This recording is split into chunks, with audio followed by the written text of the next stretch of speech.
So today we're going to be talking about our Blue Oyster grow kits.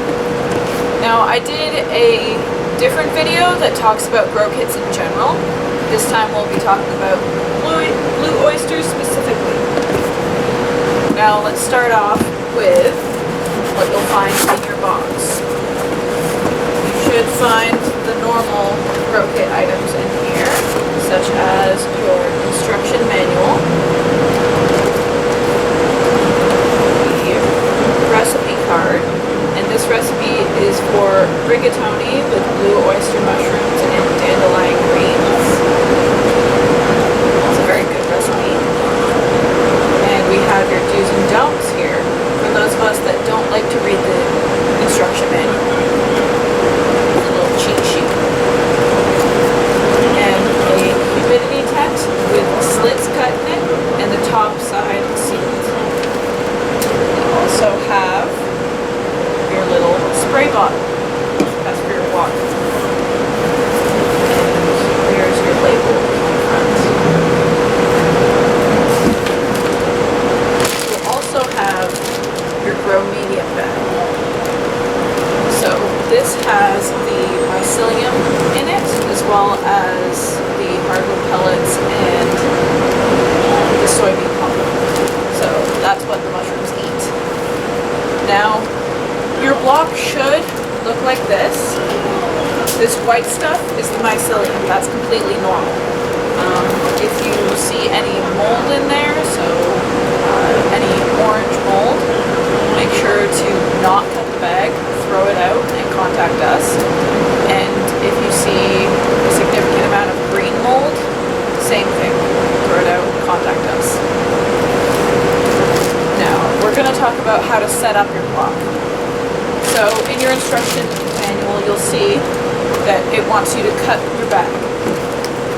Now, you're going to cut the bag in 2 X's, like so, and I'll demonstrate how to do so here.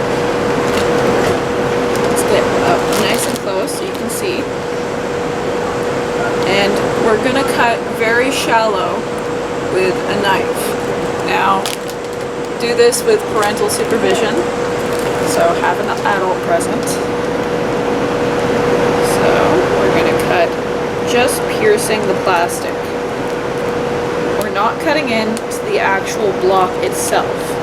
We don't want to harm the mycelium, so we just want to pierce the plastic. We're going to cut again.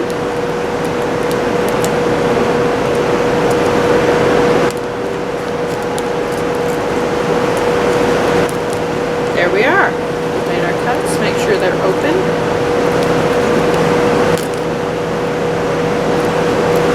There we go. And then you're going to fold the top side over. So your block should look like this with the cuts in it, and you'll set it down like that.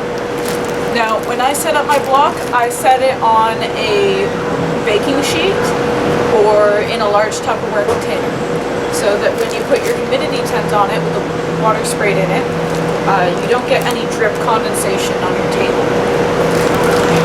If you have it on a wood table, it will affect the wood, so you want to have it on something that will catch the water.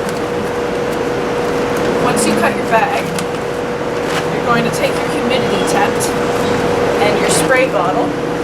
Now this you'll want to fill up with water. And you're going to spray directly into the bag about 15 to 20 times until it's humid and damp but not dripping wet.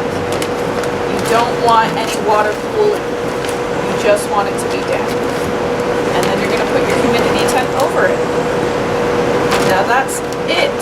You will need to spray your block or spray into the humidity tent about 3 to 5 times a day until you harvest, and then you're going to repeat the process of cutting the block. So once you harvest your mushrooms, which I will demonstrate harvesting more closely in other videos, once you harvest this one side, you're going to take some packing tape, clear packing tape, and you're going to tape up this side then you're going to flip it over and cut the other side like I showed you. You're going to do that on different sides until your block is dried up, or until you see fit. So at some point your block will dry up and it'll be very, very light. So it'll feel like a ball of dried dirt. At that point, your block's not going to produce anymore, or if it gets quite moldy, I would throw it out. You should get, we've heard of up to 6 harvests out of a block. For the blue oysters, they shouldn't take very long. You should expect mushrooms within 2 weeks. It can vary a little bit. Some problems you might run into with the blue oyster mushrooms is if you don't have your block at the right temperature. So they do best at around 16 degrees Celsius or 60 degrees Fahrenheit. Now, if you have them too warm, you'll see that they turn out to be more of a white color or even a gray. Whereas if you have them colder, you start to see more of the dark blue.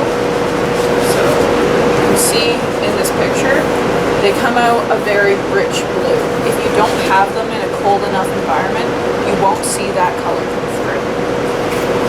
Another issue you might encounter is if your mushrooms are coming out very thin and spindly, it might have too much CO2 in the bag. So just make sure that you have all these cuts in the bag, like that. And if there aren't enough, you can make some more cuts. So just add to them with a knife and make sure that they are open. Also, when cooking with these mushrooms, I would recommend that you cut them up quite finely. And they have a very sweet, mild, earthy flavor, and they tend to take on the flavor of whatever you're cooking. So in stir fries or pasta dishes, it is very good. When you first receive your Blue Oyster Grow Kit, make sure to cut your bag and start the growing process as soon as you can, because you don't want to leave the mycelium to grow in the bag too long. If you leave it for too long, it will be too mature and it won't have enough nutrients to keep going as long as you would like. I hope this video was helpful and that it answered any questions that you might have. If you still have any questions, feel free to leave a comment on this video or any of our other videos, or you can contact us by email. And even throughout your growing process, you can send us a picture of your grow kit and your block, and we will answer as many questions as we possibly can. Happy growing. Have fun.